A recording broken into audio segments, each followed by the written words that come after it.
I'm taking a detour from our usual discussions and diving into a subject that has piqued my curiosity for quite some time.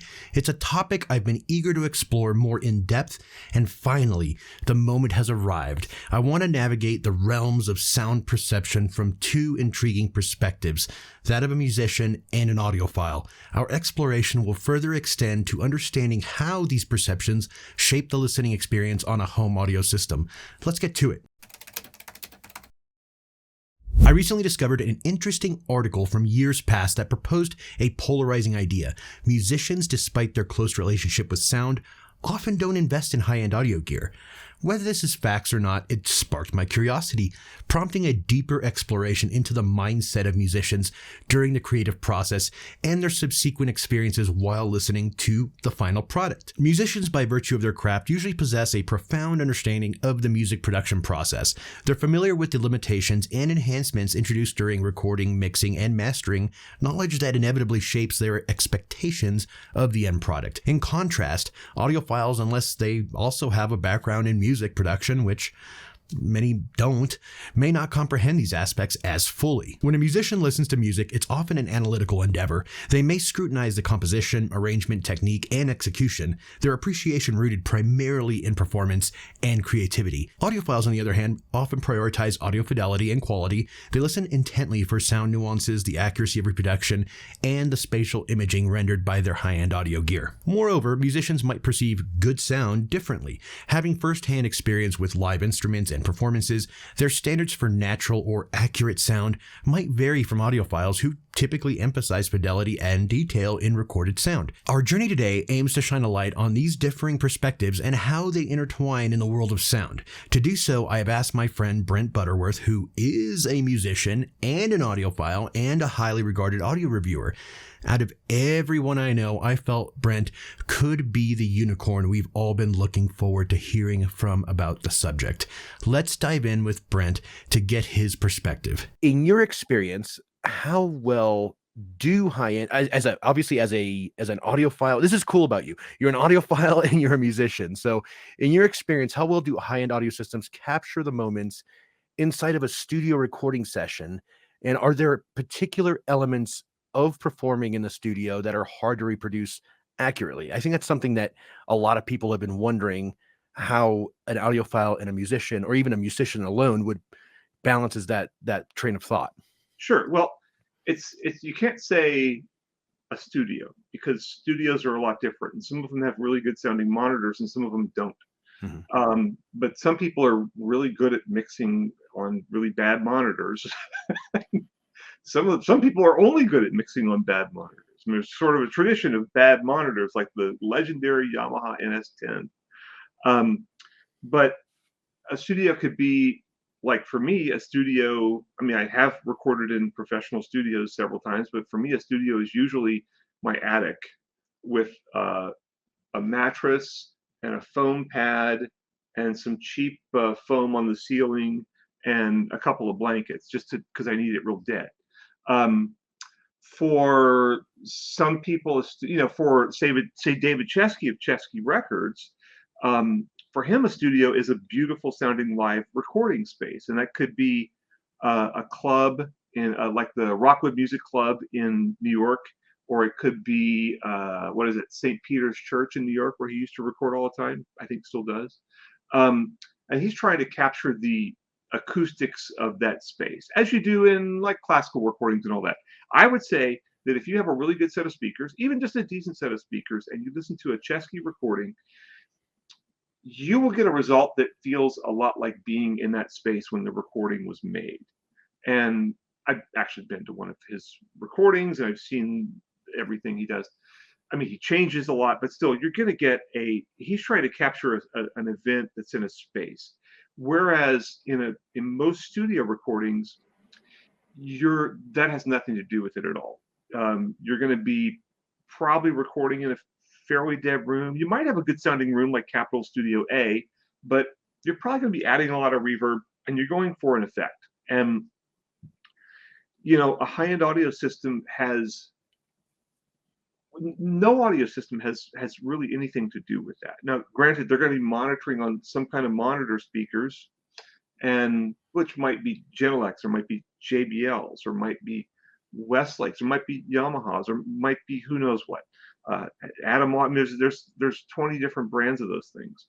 And then studios sound different. Some of them are kind of, the control rooms might be mostly they're dead, but a few of them are kind of live. So it's really hard to say, like, does a set of high-end speakers replicate what they heard in the studio, because you don't know what they heard in the studio. But I will say, yeah, just even like a well-engineered set of bookshelf speakers for a few $100s can get you a long way towards like what a Chesky recording sounded like if you were actually in the space where it was recorded. So essentially, you're saying you don't need a high-end, super over-resolving system to get the same sensation that you would in your recording space, right? No, although you can get a better sensation. I mean, I would argue that even when I do my own mixes, I've got a couple little JBLs, that are, I can't really, they're kind of like, I guess they're probably about 4 or 5 feet apart, and they kind of flank my computer screen, and I mix on that a lot. And certainly a high-end audio system in a decent sounding living room can give you a much better experience than what I hear. But I'm not going for me having the best possible experience. What I'm going for is a mix that translates to lots of different stuff. And so, like everybody else who does this, I mix on these JBL speakers, and I have some the AKG 371 headphones, which are actually a really good tonal match for my JBL speakers, same company. But I'll take the mix out and take it out to the car like everybody else does, or I'll listen to it on headphones. I'll dump it down to MP3 and put it on my phone and listen to it. And then Ron, who's the sax player I work with, I'll send stuff to him. And what's he got? I think he's got like a pair of Sennheiser 600s, the headphones, HD 600s. Those are really good headphones. I think he might have gotten like the mass drop version of that. So that's a good set of headphones, but he listens on, whatever he listens on. And we kind of both come to a rough conclusion. But then for our first album, we had it mastered. So we had a mastering engineer making his own decisions about what it should sound like. So the whole chain is so complicated that nobody, if you've been to the spaces where David Chesky records, or somebody like David Chesky, like a Todd Garfinkel or somebody like that, then you can understand something about what sound they're going for. If you're just trying to play stuff that was recorded in a commercial studio, you don't have any idea. You just don't know. Gotcha. Yeah, and that's something that's pretty interesting because I have listened to your music and I love it. And I listened to it on Thank you. Qobuz. I just thought it was incredible. Not only does it sound really nice, like on any kind of system, but it's actually really, really, really good. So, Thanks. and I'll be honest, I'm not a huge jazz guy. I never really cared for jazz. And then Mhm. I started hearing a couple different pieces. I'm like, okay, I can get into this. And then I heard yours and I'm like, well, this is really cool, like it's super hip. Oh, thank So you. yeah, I definitely recommend to anybody. I'll drop a link in the description for your music because I think it is Cool, rad. thank you. Well, No we're not aiming for the hardcore jazz audience. We are not, frankly, we are not spectacularly great players. We're just competent. But we're going. What we are aiming for is has more in common with probably Booker T and the MGs than it does with John Coltrane. Gotcha. It'll be kind of fun to listen to. I But can't also wait. the Well, new one's going to sound way better than the first one, by the way. I was about to say I can't wait for the new album to drop. So are you planning on doing physical media for those? Oh boy, we've agreed to not discuss it. You kind of have to. If you're jazz, you kind of have to, because the stations still want physical media, apparently. So if you're jazz, you kind of have to print some CDs. But yeah, what does that cost you? Like nothing, anyway. It's like a couple $100. And I think, honest to God, I'm not really sure. I do intend to sell. So my dream, since I have a CD player somewhere. I have a Sony Blu-ray player. That play CDs, but like I can't really play a CD. I think a lot of people can't either, but I would like to have, I might do like a thumb drive with the band with the cover art on it, Mhm. and uh and put like high res files, probably like, I mean, we're doing 2448. So like just send out the 2448. So you'd be getting the equivalent of what you get on Qobuz. Nice. Well, yeah, I'll look forward to that, and I'll definitely look out for that when it drops. Any chance you could tell us around the time it's going to drop? Oh man.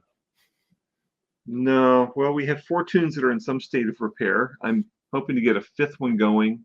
I'm waiting for Ron to do his parts because we just email, we use a Google Drive and we just send parts back and forth that way. And we talk about it, and he'll send me a lead sheet for a tune, and I'll figure out, since I'm the rhythm section, I figure out what I'm going to do, and talk to him about it, maybe send him some little demo snippets. And then I go ahead and do the serious recording once he's all ready. And then I have like my own tune, and I'll kind of send him a little demo to make sure he likes it. And then I'll go ahead and do a full blown recording, and then he lays his parts on, and then I mix them at some point, and that takes a long time. So I tell you what, I'm going to make a commitment that we will have it in time for Christmas. Nice. But I'm hoping I'd love to have it by the end of the summer. I just don't know if we will make it. Gotcha. All right. Well, I'll look out for it. But moving forward, do you feel that there is a huge like disconnect between how audiophiles listen to music and how musicians listen to music? And I'm kind of referring to how musicians could possibly be a little bit more analytical of things and maybe audiophiles more discerning of other things. How do you feel, and you being both, obviously, how does that play into the way you listen to music casually and how you evaluate your music, analytically? Well, it is totally different. And the more if you play, if you maybe a lot of people, play music a little bit, they know some tunes on guitar or something, and once in a while they'll pull the guitar out and jam with people, whatever. Once you get like serious about it, once you become um, either a serious gigging musician or a recording artist, or both, it's a completely different way of thinking, because the audiophiles are listening for, I mean, yeah, I hope they like their recording and everything, but they are listening for, well, that's what I meant was I hope they like the music. What they're listening for is the recording mostly, and the sound of the instruments, and the sense of space that you get from it and all that. Musicians, by and large, don't really care about that stuff. What they care about is kind of if it sounds awesome to them, if it sounds good, and they don't, for the most part, necessarily even know how to define that. I mean, the ones who do a lot of recording do, but a lot of musicians have no idea how to define that. What the musicians, and there's not every musician's the same, not every audiophile is the same, but musicians in general, I think, listen. They sort of take a tune apart. They almost listen to it like digitally, like they're listening to the melody, they're listening to the timing, they're listening to the harmony. They're kind of, when I listen to a tune that I like, I like the spirit of it and everything, but I'm going to start listening to, well, what did they do? What was the arrangement, and how did they arrange it, and did they do anything interesting in the arrangement, and did they do, if there's a guitar solo, did the guitar player just play kind of a bunch of scales, or did he try to tell a story, and does he have a really unique voice, like say a Jeff Beck or somebody like that.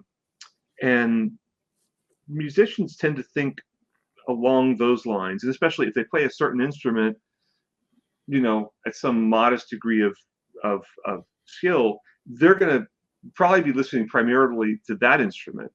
And I mean, I always listen to the bass player first because I'm a bass player. So it really, I think of it as audiophiles have a more sort of holistic analog way of listening to it, and musicians are more digital, and they tend to take it apart and analyze it, whether they know it or not. They're still thinking in an analytic way, and they're every time I listen to music, it's like, can I use this? Is there something I can use here? Is there an idea I can use? Is there a lick that somebody played in their solo that sounds cool and I could play that on bass? Or is there some groove that I really liked? Or did they have a conga player who's really cool? Because a lot of conga players kind of sound the same. Et cetera, et cetera, et cetera. So I'm just really taking it apart. And I think the vast majority of musicians listen like that. And that's why for musicians, the quality of the audio system is not as important as it is to audiophiles in general. So I'm curious, if any aspects of music get lost or distorted in the recording, mixing, mastering, or playback process, and do you feel something is missing from the playback process that doesn't exactly translate over from the point of when you recorded it? Like obviously when you're listening to it live in your recording space, or listening to it on your headphones or hi-fi system. Boy, I wouldn't blame it on I mean, look, there's bad audio gear, but anyone who's making even a reasonable attempt at getting a good sound with their system, and by that I mean spending a little bit of money, not even a lot, a few $100,000 something dollars, and doing enough research to learn how to set up speakers, which isn't that hard, and just making an effort is going to get a really, really good representation of what's going on that album. It's not anywhere near as hard as people, as audio manufacturers and audio writers make it sound. It's just not that hard. I think, when I play my bass, I play, double bass, so it's acoustic. When I play my bass, I have two of them, and they both always sound awesome to me. But then once it goes through the microphone, once it goes through whatever EQ decisions, bad or good, I make, once it gets mixed in with the other instruments, once you lay on some compression, because you're going to be compressing it, and it's stuff that's without compression is really great for a lot of things, and definitely people overuse compression a lot, but I don't. You use compression because you have to. I don't like it by and large. I'm not good enough at it to. There are people who use compressors and make things sound just unbelievably great, and they don't take all the life out of the music. For me, I'm not there yet. Probably never will be. Too lazy. But I think it's quite possible, and not even really all that hard, to get the music to translate into, from my bass or somebody's saxophone or somebody's voice or whatever, into something that you hear through your speakers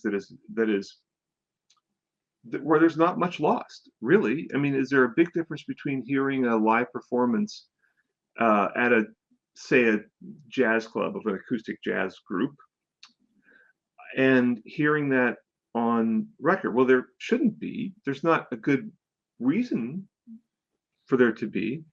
Sometimes there is. Just depends on how the recording's made and all that. But I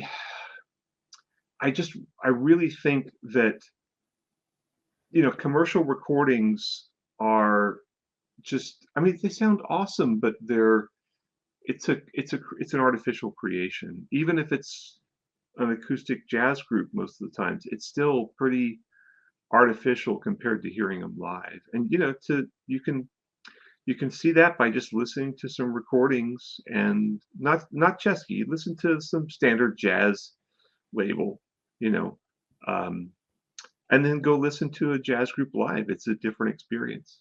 How do you feel about the growing trend of remastering old recordings for modern listening? And do you feel it takes away from the original piece of music? For example, I know one of the most popular albums out there, Pink Floyd's Dark Side of the Moon, has been remastered probably more times than I'd like to count.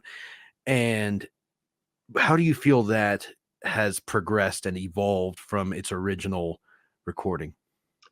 Well, obviously, everybody knows the loudness wars thing happened in the 90s and the double knots.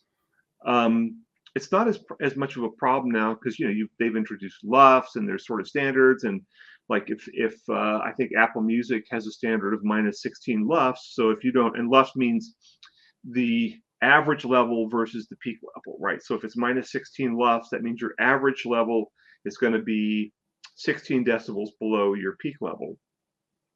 And so if you don't have your music at 16 LUFs, Apple's going to put it there. So you can send them a super compressed thing that's at like minus 6 LUFs, which some commercial recordings are, but they're going to bring the level down, right? They're going to bring it down 10 dB.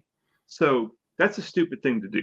And like Spotify, I think is at minus 13 and all that. So a lot of that kind of thing is gone, but people are still compressing pretty heavily. I got to tell you, personally, I usually prefer the new master over the old master because they're louder. And I review a lot of Bluetooth speakers, and they're wireless speakers and things like that. And there's a problem in that sometimes stuff that's old masters, old. Oh, if you listen to, just for one example, if you listen to original REM stuff versus the remastered ones, they're not loud enough. And if you have a little Bluetooth speaker that's this big, and you're trying to get it to fill your little space on the beach, or maybe a little space in your backyard or whatever, it's not going to do it. Whereas with the new master, it'd probably be 6-8 dB louder on average. And as long as it's not super ultra compressed, I'm okay with that. And even some of the super ultra compressed sounds good to me. So I think it's good personally. And I think so much of that old material was mastered with vinyl in mind. Even if it was a separate master for CD, they were really conservative and they really dialed everything down. But people, I think, now do much better jobs of mastering on digital formats, and we're listening to digital formats now. So, except for the vinyl, I mean, people listen to that, but that's usually a separate mastering job if they do it right. Has to be. So what are your thoughts about the future of hi-fi? Do you feel the hobby will be handed down to future generations, or do you think we're kind of what's left, and the future generations may not adopt it like we did? That's a pretty boy, that's a tough and somewhat depressing question, because the habit I grew up when, if you wanted to listen to music, you had to have, you could have a little 8-track player that was that big, but you probably were going to listen on stereo speakers or in your car or whatever. And so you had that sort of stereo presentation. And nowadays people listen on their phone, or maybe it's good, maybe they have decent earphones or headphones. They could probably be listening on a Bluetooth speaker, and some of those sound good tonally, but very few of them have any real sense of space. And yeah, you can pair them for stereo, but I think I honestly, speakers are not as popular as they used to be, obviously. And people don't go out and buy a receiver now as much. Kids today listen largely on headphones, and that goes back a long time. I remember I was at a KEF junket in New York, and Steve Guttenberg, famous YouTube guy, who's been a friend of mine for like 25 years. Steve, there was like some party bus we were supposed to go get on. Steve's just like, I'm not getting on that. He's like, let's go get some Chinese food. I'm like, okay. And so I got to listen to Steve, give me his idea of where audio was going. And this would have been about 2010, maybe. And Steve said, kids today don't listen to music on speakers. They listen to music on headphones, and that's all there is to it. And I was kind of like, And literally, it was in New York. I got back to LA and I started looking at buying headphone measurement gear because of that. Which is funny because Steve is highly anti-measurement, but I don't think my reaction to his statements was what he would have expected. But that's what happened.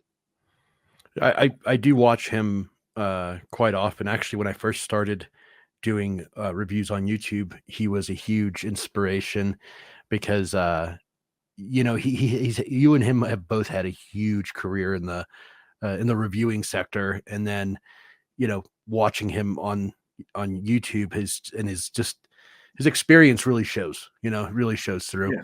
I do want to kind of get to the nitty gritty of this video that this conversation is going to be inside of, Okay. and just kind of give the grand finale. Do you listen more as a musician or an audiophile? How would you describe your listening style when you're listening to music on a high end audio system? Well, if I'm listening to music on a high-end audio system, I'm probably working, frankly. Mm, Um, yeah, I test tons of audio gear, and so I don't really get to do, I don't really get to use audio gear for fun much. I'm always testing something new. I just got a box in that's right there that I got like an hour ago that I got to tear open and test that thing. Um, So, no, if I'm testing gear, if I'm listening to, like, good stuff and all that, and I'm probably testing. So that is more like I'm listening for the tonal accuracy in the soundstage, and I'm listening for colorations, and I'm trying to figure out what they screwed up about the product, if anything. What are the obvious major flaws that I'd be grossly mistaken to overlook, you know? mhm. But when I listen, I wake up in the morning and I listen to uh, the radio for an hour or two, and then I go and take the shower, and I take a shower, and I listen on like a small Bluetooth speaker there onto music, whatever music I feel like listening to, and then I might carry that speaker out into I'm in my kitchen right now, and I do a lot of my work here. I do a lot of my writing here. And so I might just put that speaker down here, or I might have another speaker and go like, I'll listen to that Bluetooth speaker because I'm always reviewing them anyway.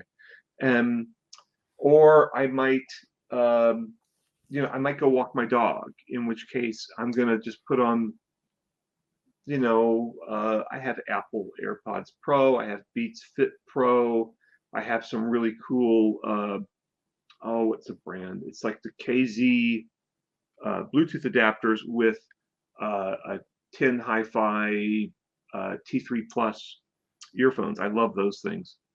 And that was like 120 bucks for a really, really good set of wireless earphones.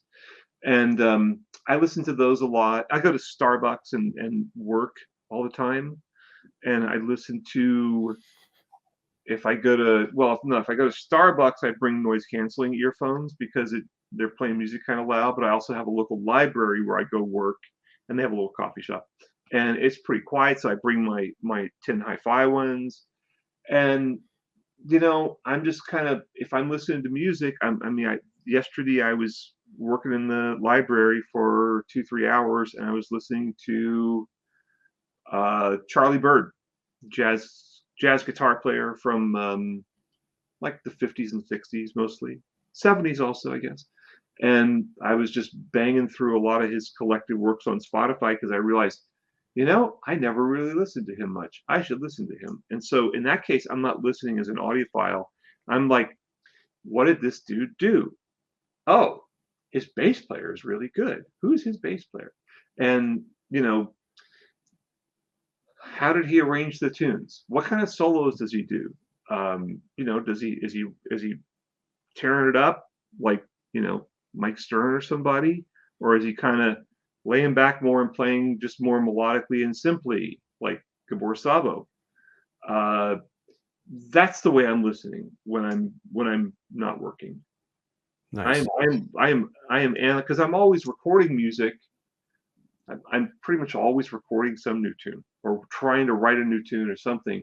And I'm just constantly taking feedback and listening for ideas. And I might think like, oh, that's a cool conga rhythm.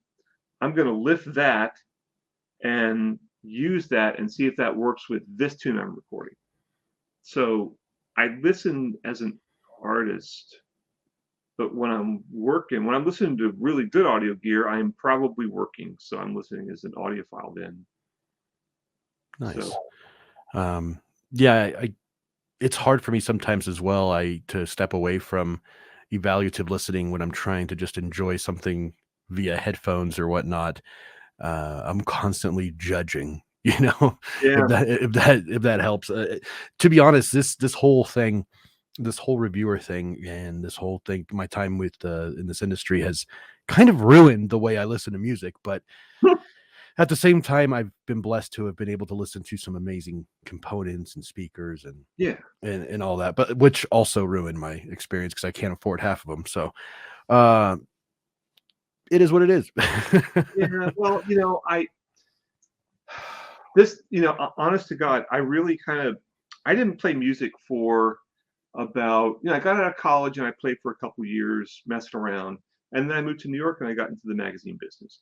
And I didn't play music for, I still had an instrument with me, but I didn't significantly play music until I started working at Video Magazine and we were covering home theater gear because home theater was just starting back then. And so I was able to borrow really good speakers for free and, speakers, brands I'd never heard of that were way better than anything anybody had in college when I was in college. And getting, and then going down to St. Mark's Sounds, which was the record store on St. Mark's Place in New York, where all the record reviewers would sell their copies so you could get stuff for cheap. And so I go buy CDs there and just buy tons of them and just bring them home and listen to them, and having like good speakers. And I just remember sitting there and I'd be just like listening to this stuff, and it just got me so excited about music again, having like audio equipment that was way better than I'd ever heard before. And starting to hear things like sound staging, which you kind of don't hear that much in the studio. um, and and really, it just, music heard that way is a better experience. So that's why I don't think it's right to try to replicate the studio. I think you can do better. You really can. A good sounding living room and a well designed set of speakers is better than any studio situation I've ever heard. Awesome. Well, thank you so much, Brent, for Thank joining you. me. It's been fun. Yeah, You do have a new podcast out, a new audio podcast with Dennis Berger called I do. Audio Unleashed. Yeah. When can we expect to get some new content there? Well, we just recorded this. We just recorded the first one 2 weeks ago, and it's up now on all major podcast platforms, and probably some minor ones as well. And then we just recorded another one today, which I will edit over the weekend, and I would imagine we'll post it like early next week. And Nice. it is Unleash. We are old guys. Our houses are paid off. We're not worried about making a living so much. We don't have any advertisers. We're not worried about much of anything, so we can kind of really let loose and just say what we think. And we've always been able to do that to some degree, but you're always kind of pulling back. And audio writers can tell me they don't, but they do. They all do. And so this is a really fresh thing, and it's very opinionated and outspoken, and I hope well informed, and I hope fun to listen to. So Awesome. I'll definitely check out your first episode, and I'll await the second early next week then. cool. Oh, thank you so much. I hope my audience was able to get a lot out of that. And thank you again for joining us. And let's keep enjoying that music. Thanks, Mike. It's really great to be back on with you again. Thanks, Brent. A heartfelt thank you to Brent for joining us and sharing his insights on the subject. As we've just discovered, personal experiences heavily influence one's perception of sound. My father-in-law exemplifies this. With his background steeped in classical music and his own journey as a musician, his reverence for sound is profound. Interestingly, he's so attuned to audio quality and performance precision that a poorly recorded piece or even a minor misstep in execution becomes nearly unlistenable for him. It's as though once an error has caught his ear, he simply can't unhear it. I imagine this is the same for us audiophiles who hear a poorly mastered album or a track riddled with unnecessary dynamic compression, which with a highly resolving system also becomes unlistenable. The thing about this industry is that it is all subjective, and what sounds fantastic to you may sound dreadful to me, and this is just the way our ears and brains work. Crazy, right? Let me know in the comments about your experiences with sound and how you feel about the topic. I always enjoy reading your guys' thoughts. They're quite entertaining sometimes. So as always, I encourage you to trust your own ears and your brains. I hope you enjoyed this topic, and once again, it's a bit of a different format. So if you did like it, I would love for you to force the like button to cause a supernatural disaster. Turn it on!